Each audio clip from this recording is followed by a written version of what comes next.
Welcome to The Explainer. So, have you ever been handed a business request that was so fuzzy you had no idea where to even begin? Well, today we're going to break down exactly how you can transform those vague requests into clear, actionable projects. This is really the key to leveling up from being just a data processor to becoming a trusted advisor. So, here's our game plan. We're going to follow a real-world case study through 6 phases. We'll kick things off with that all too familiar, kind of confusing request, and we'll take it all the way to a strategic plan that actually delivers some serious business value.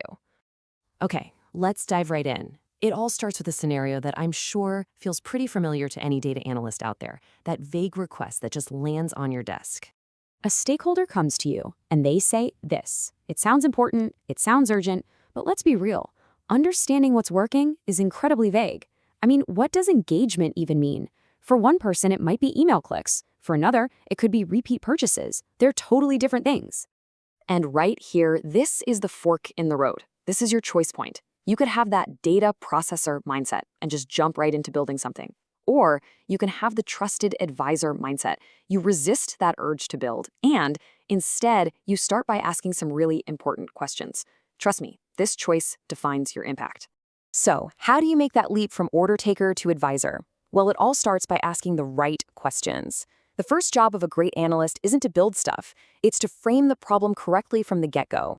You see, the real danger of a request like understand what's working is just how ambiguous it is. If you don't get a clear definition, you could burn weeks building a dashboard that looks beautiful but doesn't actually help anyone make a single decision.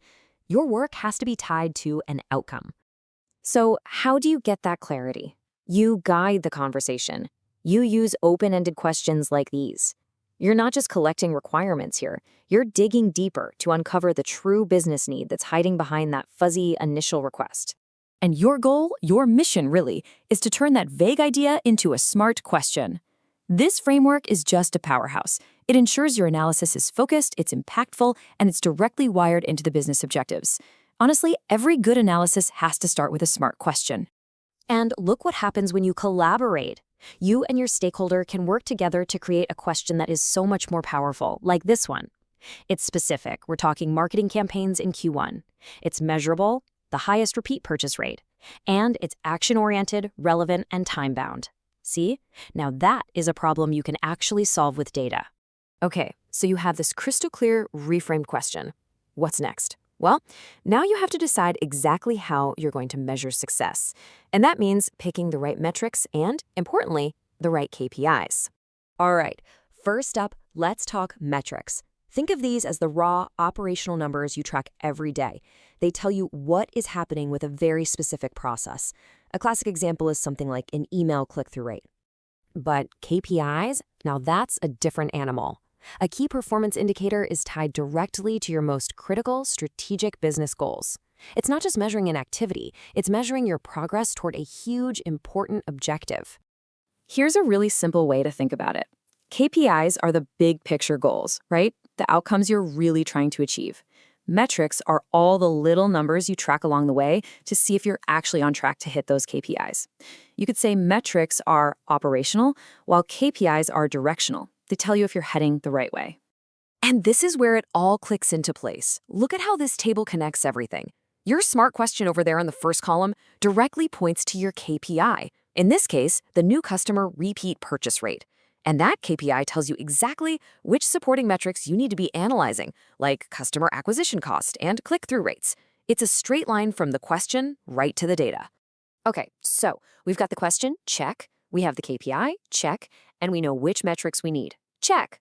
So now what? How do you actually do the work? Well, that's where a solid, structured analysis plan comes in. This is basically the data analysis life cycle. And guess what? You've already done the hardest part. Step 1, the ask phase. From here, prepare is about grabbing the sales and campaign data. Process is cleaning it all up. Then you analyze to see which campaigns actually moved that repeat purchase KPI. And finally, you share what you found and act on it by recommending what to do next. Like, hey, let's invest more in these top-performing campaigns. But you know how it is. Projects almost never go exactly according to plan, right? A truly great analyst doesn't just build a plan and stick to it no matter what. They know how to handle that inevitable curveball from stakeholders. So picture this. You're deep in the project, things are going well, and then a stakeholder pops up with this. Hey, can we also add social media attribution? Now, it sounds interesting, but you know it means a whole new data source, and it's going to blow up the scope of the project. This, my friends, is classic scope creep. Now, the knee-jerk reaction is to just say yes or no. But the advisor move? The advisor move is to pause and really assess the impact of this change. Your job is to manage that scope creep by weighing the trade-offs. How much effort will this take versus how much value will it actually add? Here's the playbook for handling it like a pro. First, you just acknowledge the request, show them you're listening. Then, you assess the impact on your timeline and resources, and you clearly communicate those trade-offs. Finally, you propose it as a phase 2. This is brilliant because it protects your original goal, but it also shows you're a strategic partner who's already thinking about what comes next. And this whole approach, from framing the problem all the way to managing scope, this is what takes you from being a simple data processor and elevates you into the role of a trusted business advisor. By getting really good at problem framing and managing your stakeholders, you deliver something that is so much more valuable than just a dashboard. You deliver clarity, you deliver focus, you deliver real business value.